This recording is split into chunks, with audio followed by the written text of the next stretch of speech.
Hello friends, welcome back to our latest job recruitment YouTube channel. So friends, మనకి ఎస్ఎస్సికి సంబంధించి staff selection కమిషన్కి సంబంధించి MTS గాను notification వచ్చేసి రిలీజ్ అయితే చేయడం అయితే జరిగింది. సో దీనికి సంబంధించి పూర్తి సమాచారం అయితే తెలుసుకునే ప్రయత్నం అయితే చేద్దాం ఫ్రెండ్స్.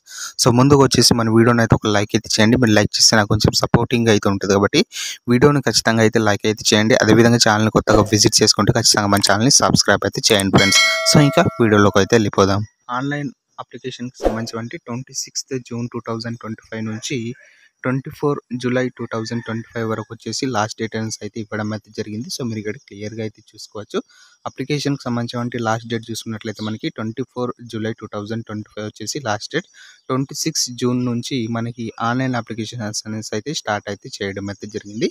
సో దీనికి సంబంధించి ఫీ పేమెంట్కి సంబంధించి లాస్ట్ డేట్ వచ్చేసి 25 జూలై వరకు వచ్చేసి ఉండడం అయితే జరుగుతుంది. ఈ డేట్ వచ్చేసి గుర్తుంచుకోండి ఫ్రెండ్స్. అదేవిధంగా మనకి షెడ్యూల్ కంప్యూటర్ బేస్డ్ ఎగ్జామినేషన్కి సంబంధించి డేట్ అయితే చూసుకోవచ్చు. 20 సెప్టెంబర్ నుంచి 24 అక్టోబర్ 2025 వరకు వచ్చేసి ఉండడం అయితే జరుగుతుంది. వేకెన్సీస్కి సంబంధించి పూర్తి సమాచారం అయితే చూసుకోవచ్చు. మనకి మల్టీ టాస్కింగ్ నాన్ టెక్నికల్ స్టాఫ్కి సంబంధించి, అదేవిధంగా హవాల్దార్కి సంబంధించి వేకెన్సీస్కి సంబంధించి ఇక్కడైతే చూసుకోవచ్చు.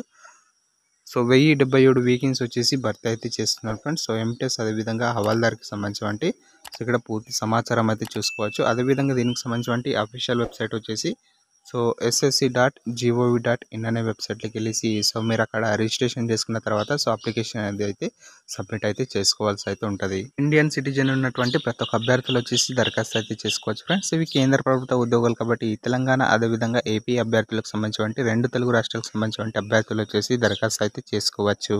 సో నెక్స్ట్ ఈ పోస్టులకు సంబంధించి ఎవరు దరఖాస్తు చేసుకోవాలంటే ఇక్కడ ఏజ్కి సంబంధించి అయితే చూసుకోవచ్చు. 18 నుంచి 25 సంవత్సరాల లోపు ఉన్నటువంటి అభ్యర్థులు వచ్చేసి దరఖాస్తు అయితే చేసుకోవచ్చు. దీనికి డేట్ ఆఫ్ బర్త్కి సంబంధించి మెన్షన్ అయితే చేయడం అయితే జరిగింది. మీరు ఇక్కడ అయితే చూసుకోవచ్చు.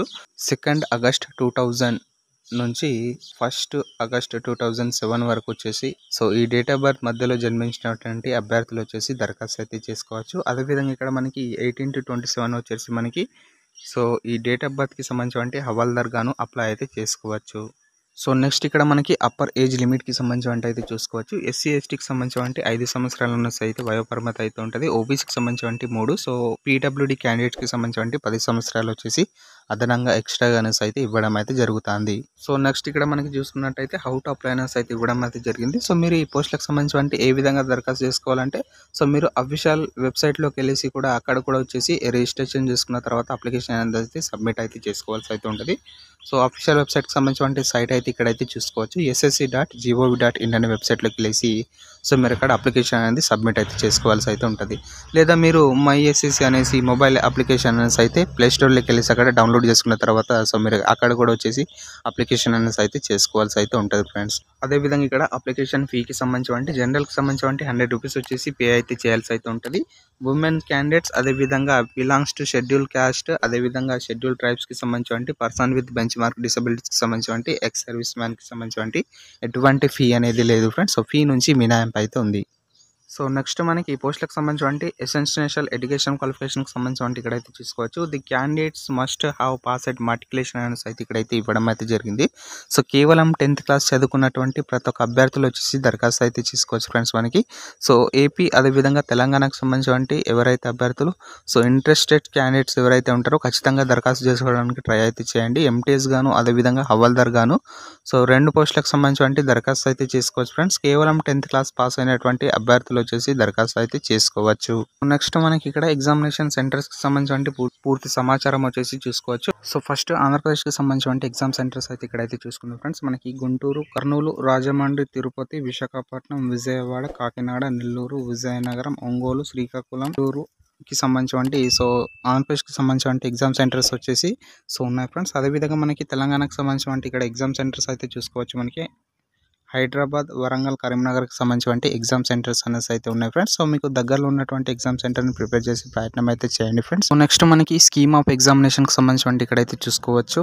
ఎంటీఎస్కి సంబంధించి కంప్యూటర్ బేస్డ్ ఎగ్జామ్ వచ్చేసి నిర్వహించడం అయితే జరుగుతుంది. సో హవాల్దార్కి సంబంధించి సో కంప్యూటర్ బేస్డ్ ఎగ్జామినేషన్ అదేవిధంగా ఫిజికల్ ఎఫిషియన్సీ టెస్ట్ అదేవిధంగా ఫిజికల్ స్టాండర్డ్ టెస్ట్ వచ్చేసి నిర్వహించడం అయితే జరుగుతుంది. సో నెక్స్ట్ మనకి కంప్యూటర్ బేస్డ్ ఎగ్జామినేషన్కి సంబంధించి హిందీ లేదా ఇంగ్లీష్లో వచ్చేసి ఎగ్జామ్ అనేసి అయితే రాసుకోవాల్సి అయితే ఉంటుంది. సో ఈ 2 లాంగ్వేజ్లో అయితే ఉండడం అయితే జరుగుతుంది. అదేవిధంగా మనకి 13 రీజినల్ లాంగ్వేజ్కి సంబంధించి ఇక్కడైతే చూసుకోవచ్చు. మనం తెలుగులో కూడా వచ్చేసి ఎగ్జామ్ అనేసి అయితే రాసుకోవచ్చు ఫ్రెండ్స్.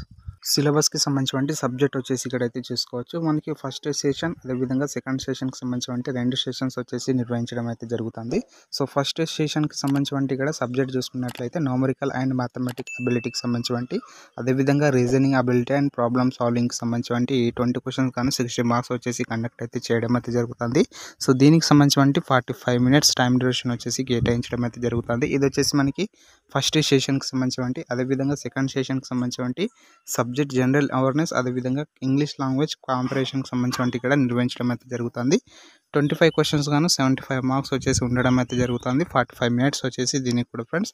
సో ఇది వచ్చేసి మనకి ఈ ఫస్ట్ సెషన్ అదేవిధంగా సెకండ్ సెషన్కి సంబంధించి ఒకటే రోజులో వచ్చేసి కండక్ట్ అయితే చేయడం అయితే జరుగుతుంది. ఫస్ట్ సెషన్ అవ్వగానే దాంతో తర్వాత నెక్స్ట్ మనకి సెకండ్ సెషన్కి సంబంధించి ఎగ్జామినేషన్ వచ్చేసి నిర్వహించడం అయితే జరుగుతుంది మనకి ఎస్ఎస్సి బోర్డ్కి సంబంధించి. ఇది ఫ్రెండ్స్ మనకి ఫిజికల్ ఎఫిషియన్సీ టెస్ట్ అదేవిధంగా ఫిజికల్ స్టాండర్డ్ టెస్ట్కి సంబంధించి ఇది వచ్చేసి మనకి హవల్దార్కి సంబంధించి కండక్ట్ అయితే చేయడం అయితే జరుగుతుంది. వాకింగ్ టెస్ట్ వచ్చేసి 1600 మీటర్స్ ఇన్ 15 మినిట్స్లో వచ్చేసి కంప్లీట్ అయితే చేయాల్సి అయితే ఉంటుంది. మేల్కి సంబంధించి ఫీమేల్కి సంబంధించి 1 km in 20 మినిట్స్లో వచ్చేసి కంప్లీట్ అయితే చేయాల్సి అయితే ఉంటుంది. అదేవిధంగా ఇక్కడ ఫిజికల్ స్టాండర్డ్ టెస్ట్కి సంబంధించి పిఎస్టీ అయితే అనడం అయితే జరుగుతుంది. సో హవాల్దార్కి సంబంధించి మేల్కి సంబంధించి 157.5 సెంటీమీటర్స్ వచ్చేసి ఉండాల్సి అయితే ఉంటుంది. సెంటీమీటర్స్ వచ్చేసి రిలాక్సేషన్ అయితే ఇవ్వడం అయితే జరుగుతుంది. సో సంబంధిత కేటగిరీకి సంబంధించి అదేవిధంగా చెస్ట్కి సంబంధించి 81 సెంటీమీటర్స్ అనేది అయితే ఉండాల్సి అయితే ఉంటుంది. సో మీరు గాలి పీల్చుకున్నప్పుడు అయితే 5 సెంటీమీటర్లు అనేసి అయితే ఇంక్రీజ్ అయితే అవ్వాల్సి అయితే ఉంటుంది. అంతే మీరు గాలి పీల్చుకున్నప్పుడు అయితే 5 సెంటీమీటర్లు వచ్చేసి పెరగాల్సి అయితే ఉంటుంది ఫ్రెండ్స్. సో నెక్స్ట్ ఇక్కడ మనకి ఫీమేల్కి సంబంధించి అయితే చూసుకోవచ్చు 152 సెంటీమీటర్స్ అయితే ఉండాల్సి అయితే ఉంటుంది. 2.5 సెంటీమీటర్స్ వచ్చేసి రిలాక్సేబుల్ అయితే ఇవ్వడం అయితే జరుగుతుంది. అదేవిధంగా 48 kgs వచ్చేసి సో వెయిట్ వచ్చేసి ఉండాల్సి అయితే ఉంటుంది ఫీమేల్కి సంబంధించి. సో నెక్స్ట్ వచ్చేసి మనకి డాక్యుమెంట్ వెరిఫికేషన్ అయితే చేయడం అయితే జరుగుతుంది. సో డాక్యుమెంట్ వెరిఫికేషన్ చేసిన తర్వాత మీకు వచ్చేసి ఉద్యోగం అయితే ఇవ్వడం అయితే జరుగుతుంది. సో ఇది ఫ్రెండ్స్ మనకి సెలక్షన్ ప్రొసీజర్కి సంబంధించి పూర్తి సమాచారం వచ్చేసి. సో ఈ వీడియో మీకు యూస్ఫుల్ అయితే ఖచ్చితంగా మన వీడియోని ఒక లైక్ అయితే చేయండి. మీరు లైక్ చేస్తే నాకు కొంచెం సపోర్టింగ్ అయితే ఉంటుంది కాబట్టి వీడియోని ఖచ్చితంగా అయితే లైక్ అయితే చేయండి. అదేవిధంగా ఛానల్ని కొత్తగా విజిట్ చేసుకుంటే ఖచ్చితంగా మన ఛానల్ని సబ్స్క్రైబ్ అయితే చేయండి. ఈ వీడియోని వచ్చేసి మీ ఫ్రెండ్స్ అండ్ ఫ్యామిలీస్ కూడా షేర్ అయితే చేయండి. మీకు ఏమైనా డౌట్స్ ఉంటే కింద కామెంట్ బాక్స్లో కామెంట్ అయితే చేయండి. Thanks for watching.